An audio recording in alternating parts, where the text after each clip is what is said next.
It all depends on if it's going to be acreage. You really don't need a survey ahead of time. A lot of times it's usually only a lender requirement for the most part, but when you're talking about taking acreage away from another property or a larger property, it's good to go ahead and get that out of the way because you may run into some hiccups. I mean, the legal description on the actual property, where basically it may not have a subdivision name, and it's extremely important that the property does have a subdivision name for it to be a legal description. Sometimes what happens is when it's acreage, it doesn't have that at this moment and definitely needs to be recorded. You basically have all these new procedures and protocols and hoops to jump through and papers to get signed off on and septics to get signed off on, design, and you're getting all these new things that have never been the norm, that now all of a sudden the new appraisal district saying, hey, we want it done this way now. And the survey companies, they feel uneasy because now they have to try to relay that over to the agent or to the seller or buyer, and they really don't know which one that's the city's going to say or the appraisal district is going to say, this one has to go through the new procedure. So it's kind of a new learning situation with, breaking up large plots of land outside of the city to where how they're wanting to work that in our current county right now. Well, and the other thing is that you don't realize that there could be some driveways that are shared. So obviously an easement has to be recorded, and with the title company, they'll have an attorney that will file the easement that has been on the new survey. So each individual owner that owns that property is going to have a legal recorded easement just to verify that both parties will be responsible for the actual roadway. It could be asphalt, it could be gravel. And a lot of lenders want that maintenance agreement because they want to know what's spelled out, responsibility for the new owner that's taking on that easement or getting part of that easement, so they know, hey, I'm not paying for the whole thing myself. It's just a shared cost. So the maintenance agreement's a huge thing as well. I mean, the thing is after looking at property that has been on the market for some time, prices are reducing by a substantial amount of asking price that the sellers are asking for their home. We're basically telling all of our buyers, and we're trying to get all of our sphere of influence and trying to get the word out as much as we can. First-time home buyers have been shut out. I mean, investors have been coming in, they've been buying, even novice investors who want to get into the investing game have been buying, and they've been shutting out. If you're a first-time home buyer, for sure, now's your time to jump into the game because the investors are leaving. There's not a lot of people that are wanting to get into the investing game because the rental market's not what it was. And so you're going to see a lot more opportunity negotiation for first-time home buyers that will help you get some buyer assistance. But also, even if you're not a first-time home buyer, the buyers right now, of any price point, have the opportunity to negotiate 6 offers, 7 offers, best man win, best woman win. I mean, it's just the deals were crazy, and we don't have that now. It's now more what you would call a buyer's market. Well, and of course, you've got income tax that you're going to be first-time home buyers with low down payment assistance, but you also, the way the market is, you can ask for closing costs, and you can ask for a lot of these things to where sellers now are like, absolutely. Whereas 3 years ago, they'd be like, are you kidding me? We want you to be over asking 20, 30,000. And it was just crazy. So it's come back to reality, and it's definitely a buyer's market.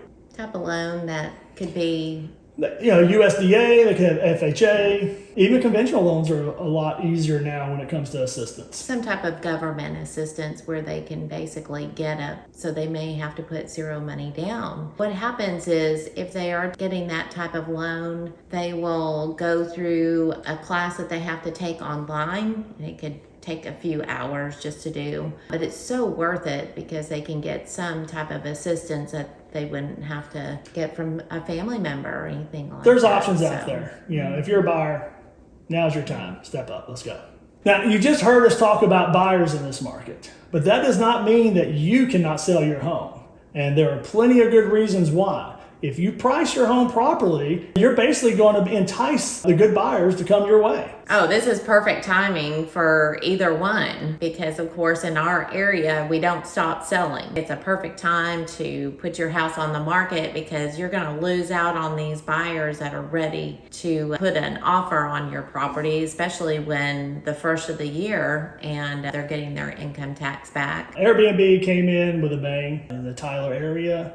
The lake houses, the houses around downtown, there were so many cute boutiques that just popped up. A lot of people that were coming in thinking it was going to be the next cash cow, and it worked out well. Basically, you're seeing a lot more crackdown from the city in Tyler going after their tax base. They basically want to hold those same people accountable that were doing hotel type Airbnb, but not paying the hotel tax that the hotels have to pay. So they kind of banded together to go after that. And that's kind of put a damper on a lot of the Airbnbs in Tyler. A lot of them have shuttered their doors. Some of them have gone to more of a 30-day plus renters, people who needed a furnished place to get them to where they need to be in between houses, coming here on a contract. Right now, the Airbnb market is flatlined and they are starting to basically go away a little bit. You still see some around the lake areas because they can be more profitable. As a realtor representing either buyer or seller, it just all depends on who we're representing. For a buyer, the first step is to getting them pre-qualified. We have a substantial amount of mortgage lenders that are local, and we do recommend that the buyer go local in either bank, mortgage broker, some mortgage financing, because then they can communicate personally, they can meet them personally. The thing is they know all the rules and regulations that are here in the state that we actually work in Texas. So that's our first step for our buyers, is to get them set up with a mortgage lender.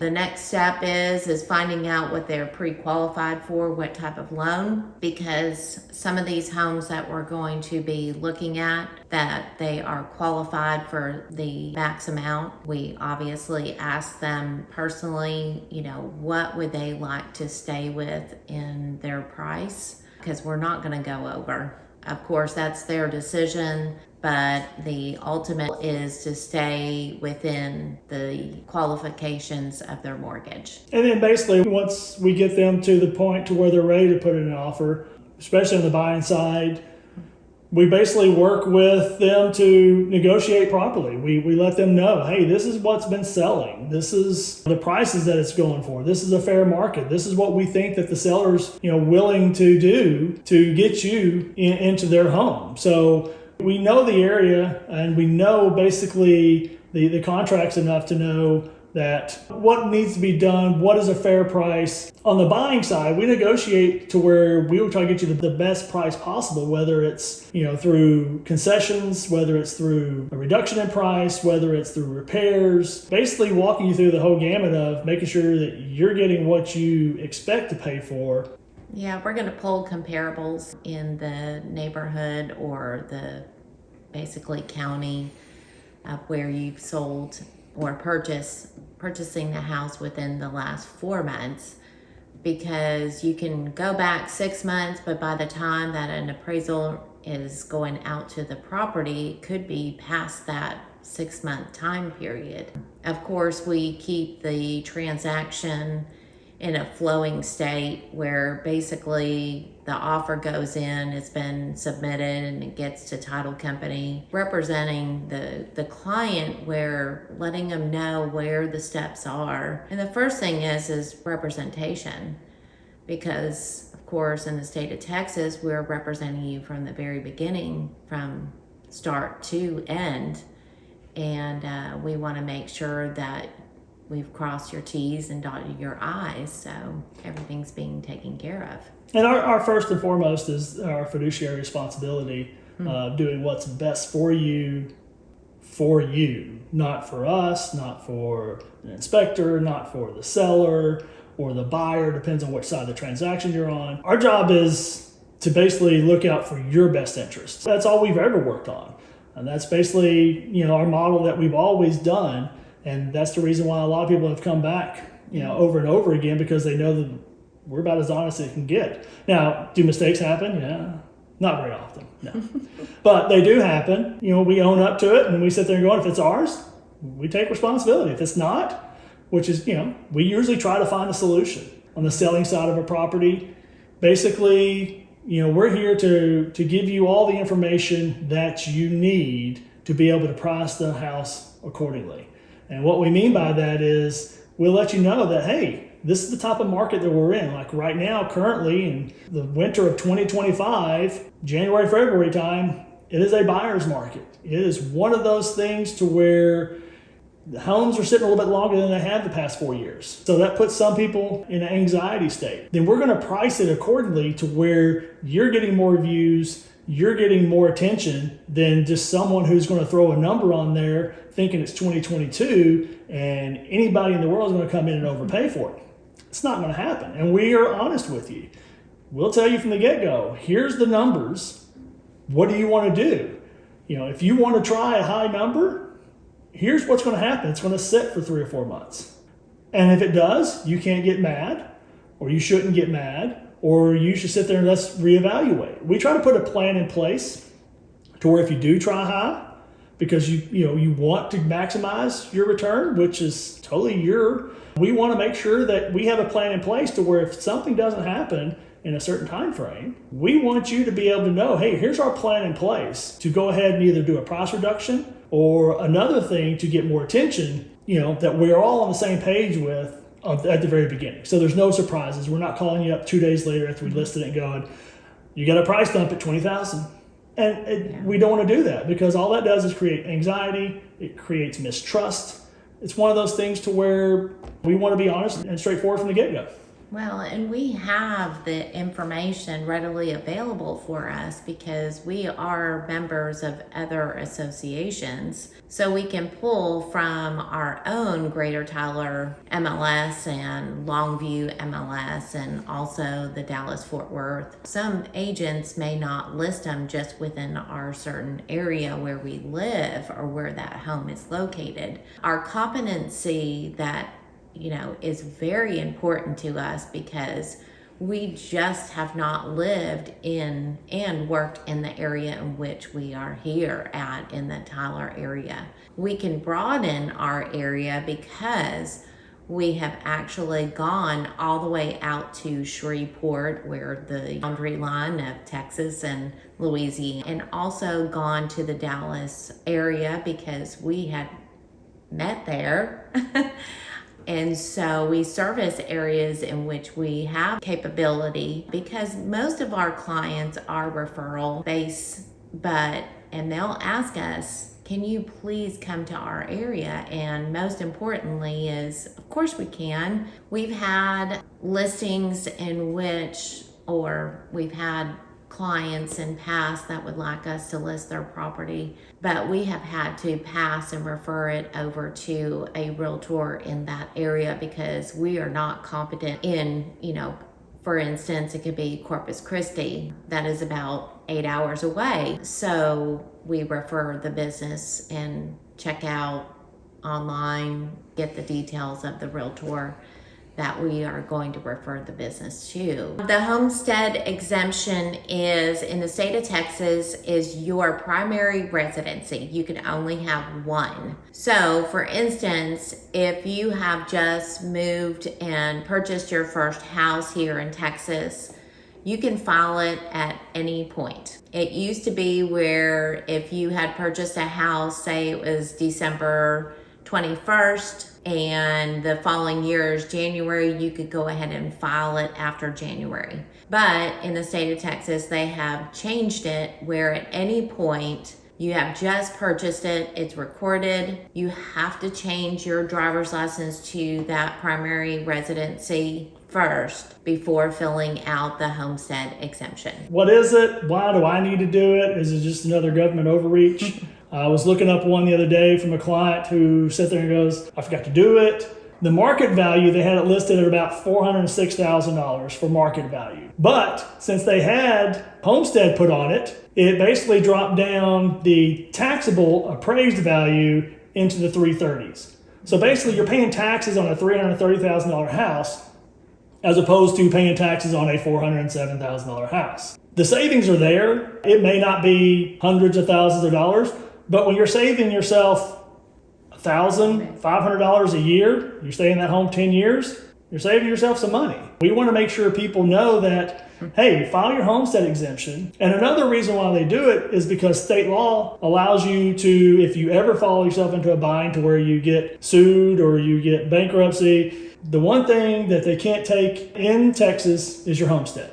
If you have a homestead filed, they can't take anything. They might place a lien on it, but they can't come in and make you sell the home to pay the debts or to pay whatever it is. And you can say, well, I'll never get into that. What person has ever said, I wanted to get into that? It happens. And so it's one of those things to where we want to make sure that you're covered, not only saving money, but in case the unfortunate happens, they can't make you sell your home to pay something that may not be just. That's another reason why we like the homestead exemption. I think I want that land over there, and it's 45 acres of land.